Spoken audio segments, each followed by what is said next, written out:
she was free to be wherever she wanted to be in her house, and she didn't have to be locked in the basement. So that's my story. Thank you for listening. Cassandra in Dallas, Texas. The Ghost at the New Orleans Plantation Home. About 4 years ago, my husband, sister, and my sister's friend were all in New Orleans, Louisiana, hanging out. On our way out of New Orleans to go back home, we decided to take a detour and to visit some plantation homes. They were all closed on Sundays, so many of them had locked gates blocking the entrance to the homes. We came across one beautiful plantation home with a large oak tree out front. We stopped and got out of the car to check out the beautiful house from outside the locked gates. We were all out there alone, and it was around 6:30 or so in the evening. It was really quiet, except for the occasional car that would zoom past. We were about to leave, when all of a sudden, we saw a little girl around 5 years old riding an old metal tricycle.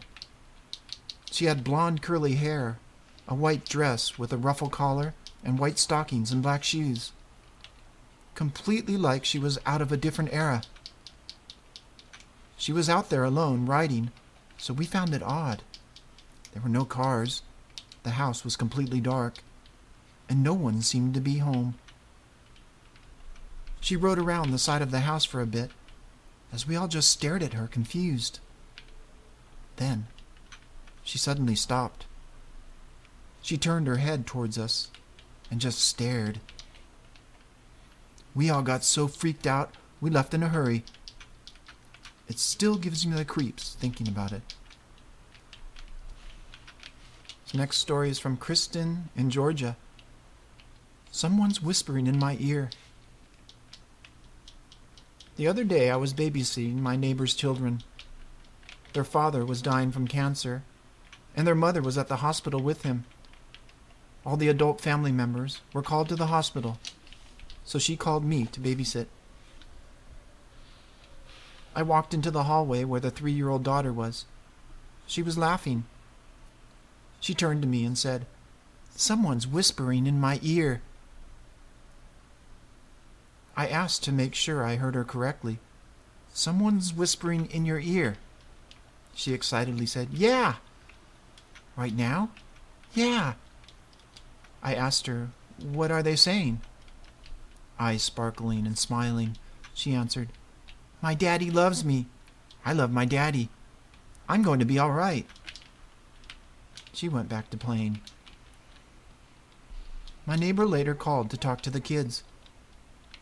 She then updated me that her husband was being moved to hospice. Who whispered words of comfort into that little girl's ear? Whatever it was, made her happy. Carrying on now with a story from Kyle in the U.S. The Hat Man. When I was about 4 years old, my family and I moved from the Chicago suburbs to a small town in the center of Illinois.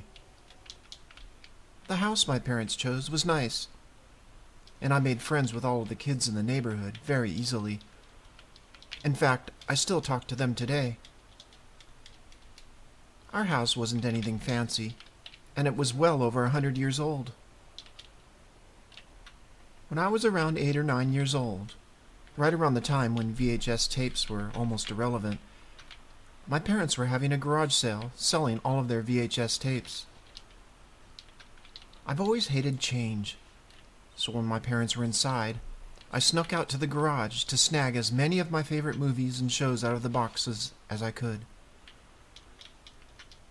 Our garage was one of the most unsettling areas of our house. It was old and covered with dust and spider webs, and the windows and doors were extremely outdated. I entered the garage through a white door that was closest to our back porch by clutching the old crystal doorknob. I walked over to the boxes that were lined up along the foldable white tables that my dad had set up, and I started digging through the videos.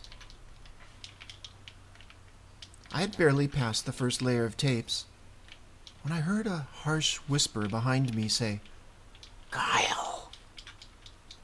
I jumped and spun around quickly, expecting my dad to be standing there angry with me for messing up the boxes. To my horror, I saw nothing but empty space. I bolted to the door and sprinted inside to my mom, crying. I told her what had happened. She went back to the garage and reassured me there was nobody there. Being a kid, I was comforted by this and told myself it was nothing or that I had imagined it. I didn't have any more experiences like that for a few years. At that time, I'd been having recurring nightmares about when I was very young. In the nightmares, I would be lying in my parents' bed while they were asleep. I was awake, and I could tell by the clock that it was past my bedtime.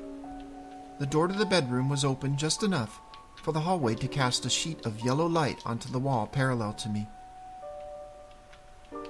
After lying there for a few minutes, I would see the shadow of a man in what appeared to be a suit and a top hat standing in the doorway. I couldn't see the man by looking at the door because he just stood out of my view. As soon as I saw his shadow outstretch his arm for the doorknob to push open the door, I would wake up. It had been a couple years since I actually slept in my parents' room, but I still had the dreams about the man in the hat. My bedroom was the closest to the top of our staircase. The stairs were annoyingly creaky, to the point where we couldn't go up or down without waking someone up. There was also a gate at the top of the stairs to keep our dogs out. It was very loud to open. One night while I was lying in bed, I was looking out into the landing at the top of the stairs, and the dog gate was just out of my line of sight. My dad was in the military, and that weekend he had been at drill and was scheduled to be getting home late. My mom told us it would be too late for my sister and I to stay up, so I was trying to go to sleep. Just as I was drifting off, I heard the creak of the stairs moving all the way up to the gate. Then, I heard the squeal of the metal handle on the gate. I waited to see my dad walk into view. But after waiting a few minutes, I saw nothing, and I climbed out of bed to peek into the hallway. The gate was closed, and I didn't see anyone. I checked my parents' room and my sister's room, and there was nobody there either. My mom was asleep alone, and there was no trace that anyone had been up there.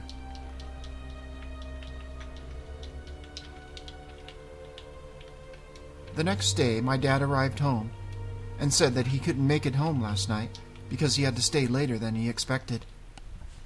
Obviously, I was a little bit uneasy, seeing as I heard someone come up the stairs and open the gate. As I mentioned earlier, I spent a lot of time with the neighborhood kids.